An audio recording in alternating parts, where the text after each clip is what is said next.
Welcome to APTS five news. కోసిగిలో ఘనంగా కవయిత్రి మొల్లా జయంతి వేడుకలు. ఎమ్మెల్యే శ్రీ వై బాలనాగిరెడ్డి, జిల్లా కార్యదర్శి శ్రీ పి మురళీమోహన్ రెడ్డి ఆదేశాల మేరకు మొల్లా జయంతి వేడుకలు.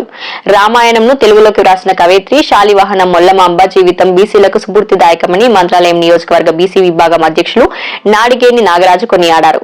వైఎస్సీపీ అధినేత వైఎస్ జగన్మోహన్ రెడ్డి పిలుపు మేరకు ఎమ్మెల్యే శ్రీ వై బాలనాగిరెడ్డి, జిల్లా కార్యదర్శి శ్రీ పురి మురళీమోహన్ రెడ్డి ఆదేశాల మేరకు గురువారం నాడు ఎంపీపీ ఈరన్నతో పాటు బీసీ నాయకుల మధ్యన కోసిగిలో మొల్లా జయంతి వేడుకలు నిర్వహించారు. కవయిత్రి మొల్లా చిత్రపటానికి పూలమాలలు వేసి నివాళులర్పించిన అనంతరం వారు మాట్లాడుతూ మన జగనన్న ప్రభుత్వంలో బీసీలకు పెద్దపీట వేయడం జరిగిందని, జీవో నెంబర్ 99 ద్వారా కవయిత్రి మొల్లా జయంతిని రాష్ట్ర పండుగగా నిర్వహించేందుకు ఆదేశాలు జారీ చేసిందని వారు గుర్తు చేశారు.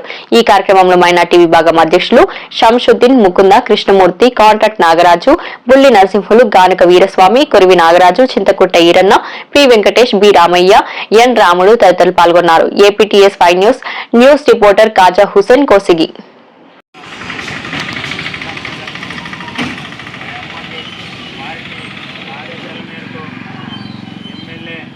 ఆదేశాల మేరకు మా రెడ్డి ఆదేశాల మేరకు మురళిరెడ్డి ఆదేశాల మేరకు మేము వర్ధంతి జయంతి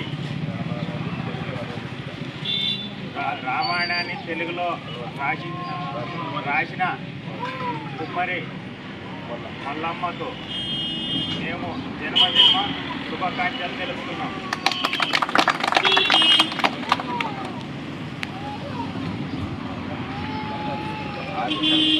వాల్మీకి మహర్షి సంస్కృతిలో రాసినందుకు ఈ జన్మ మాకు తెలుగులో రాసినందుకు మేము ఎంతో రుణపడి ఉన్నామని మనం